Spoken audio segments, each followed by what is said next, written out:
Est-ce qu'il y a des questions qu'on pourrait... voilà, il y a toujours plein de sujets encore, mais on va peut-être pas tous les valider. Une question. Est-ce que la convention collective va changer quelque chose sur l'abattement forfaitaire de 20%? L'un n'est pas connecté, non, ça n'a rien à voir. Est-ce qu'on peut présenter quand même un plan de tournage aussi de 39 heures hebdomadaires si on a des arguments de film facile, entre guillemets, et en particulier si on dans l'élection dérogatoire? Ça commence à être... Là, vous dérogez. Hein. Non, là, je vais pas... Non, le 39 heures, il n'est pas encadré. Alors, là, c'est une préconisation, on va dire, personnelle. Si jamais vous deviez y recourir. Et d'abord, à mon sens, c'est de tester un peu les organisations syndicales de salariés. Facile, c'est quand même des gens plus accessibles qu'on ne le croit, mais même pour un employeur. Je veux dire, quand on les prend dans une discussion comme ça, un peu intelligente, un peu motivée, les choses se passent bien, quel que soit le représentant de part en part. Les choses se compliquent toujours quand tout le monde est autour de la table et quand chacun doit afficher des positions fermes, définitives et en tout cas bien. Mais bon. Moi, ma préconisation, c'est d'une part, c'est éventuellement de questionner, de prévoir, d'avoir les bonnes raisons de le faire, et ensuite, la conséquence, pour le producteur, c'est de renoncer unilatéralement au recours des heures d'équivalence. C'est-à-dire, je dis, pour ce film, je vais renoncer à l'application et recours aux heures d'équivalence pour tous les techniciens, pour toutes les semaines de tournage. Ça veut dire quoi? Ça veut dire que vous renoncez, vous êtes sur 39 heures, et ben vous faites première semaine de deuxième semaine, la troisième semaine, et ben pour des raisons diverses, elle fait 43, et ben c'est pas une semaine, c'est pas la semaine en équivalence, non. Là vous allez payer des majorations sur la 39e, 40e, 41e, 43e, sans application. C'est-à-dire qu'à mon sens, ça peut se défendre. Je n'ai pas de position officielle, attention, quand je dis ça, il n'y a pas de position officielle, ça peut se défendre, mais en tout cas, à mon avis, le courant de ça, c'est renoncer de manière complètement unilatérale, sans équivoque, pour toutes les semaines, pour tous les techniciens, sur toute la durée de la production. Alors artistes, on arrive aux artistes. Donc, en fait, les artistes, c'est le titre 3. Les artistes de complément, alors le texte, en fait, a été... il a abouti à une différenciation, on va dire, géographique dans l'application de la convention collective. Encore une fois, il faut toujours se référer à ce qui existait auparavant. Et auparavant, il y avait l'idée qu'il y avait la convention, le seuil minimal conventionnel pour les artistes de complément s'appliquait pour Paris et un périmètre autour de Paris, et tout le reste de la France n'était pas tenu à l'application d'un minimum conventionnel. Bon, c'est ça. La négociation a voulu que cette fois-ci, on garde quand même une forme de différenciation et de distinction selon le territoire, mais où on a élargi Paris au pôle de production.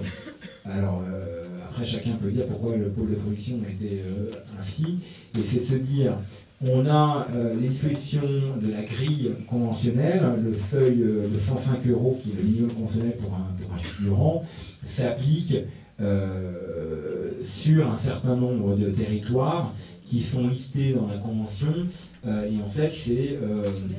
je l'ai... Si, c'est là. Non, je sais, c'est dans la grille. Je vais vous dire, je ne sais même plus où... Quelques villes sont concernées. Et voilà. Et donc, le barème s'applique aux films se tournant à Paris et à la banlieue contenant dans un rayon inférieur ou égal à 40 km autour de la ville, ainsi qu'à Marseille, Lyon, Bordeaux, Nice, Lille, Nantes et leurs banlieues respectives. Donc, si je lis ça, c'est clairement que Strasbourg, en tout cas, les artistes de complément à Strasbourg ne sont pas, en tout cas, ne se voient pas protégés, ou en tout cas ne se voient pas octroyer obligatoirement un salaire minimum conventionnel de 105 €. Et donc, en l'état, ce que ça signifie, c'est que c'est le SMIC qui s'applique. Oui, je voudrais savoir si les compositeurs de musique sont inclus dans artistes interprètes, en fait. Non. C'est du droit d'auteur. C'est du droit d'auteur. Ouais, c'est du droit d'auteur. En fait, pour être précis, les compositeurs de musique ne seront jamais couverts par une convention collective. En revanche, il existait un avenant à la convention collective des techniciens qui couvrait les artistes, interprètes, musiciens engagés dans le cadre de l'enregistrement de la musique de film. Mais là, il s'agit de l'interprétation. De quoi? Oui, c'est de l'interprétation, oui, je sais, mais ça n'existe pas aujourd'hui, mais ça existait par le passé. Mais la composition, non, ça relève, ce ne sera pas couvert, mais ça ne le sera jamais. Voilà. Ah, encore une petite question. Oui, je suis encore un peu le même sujet. Je veux savoir si on engage un orchestre, c'est donc de l'interprétation et pas considéré comme les auteurs, est-ce que c'est conventionné ou pas, comme des techniciens d'un film? Ça n'est pas encore, mais ça doit le devenir. En fait, ça fait partie des... le texte de la Convention prévoit qu'une négociation devra intervenir autour de ce sujet. C'est bien parce que on arrête un texte qui prévoit qu'un jour on devra en parler. Mais voilà. Hein?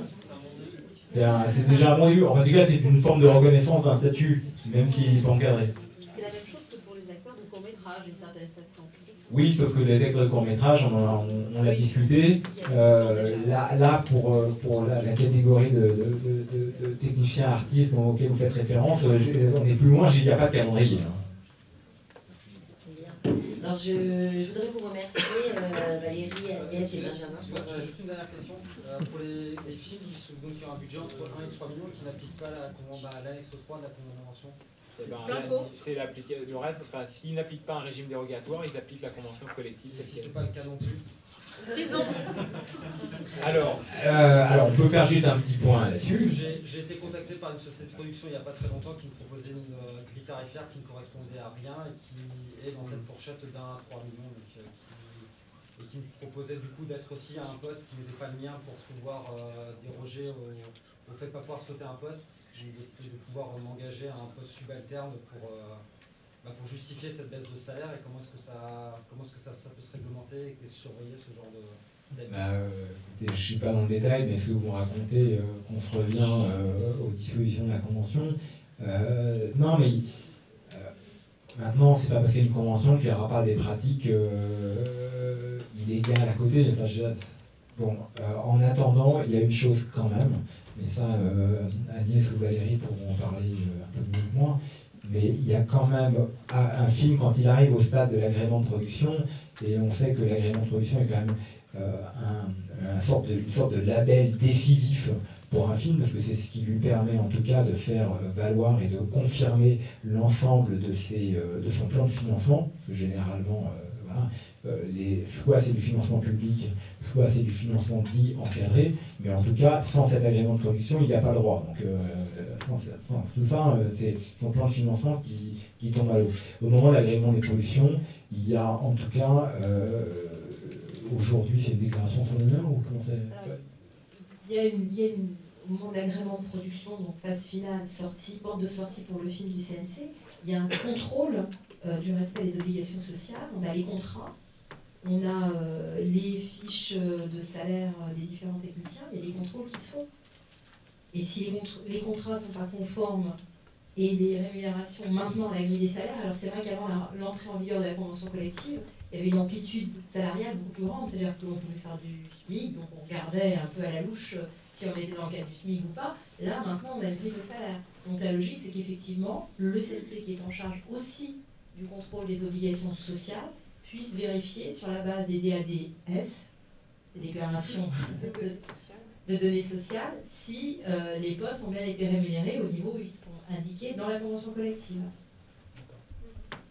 Parce que là, en l'occurrence, au moment où on m'a appelé, on m'a fait cette proposition la proposition de salaire qui n'était pas du tout conforme à l'annexe 3. On m'a dit qu'il y avait une dérogation à la dérogation, et ce qui est un non-sens complet, mais bon, en tout cas, le producteur essaie de m'embrouiller là-dedans, en me disant qu'après, il s'arrangerait et que mon poste ne serait pas mon poste normal sur ma fiche de paie, mais que je serais sur un autre...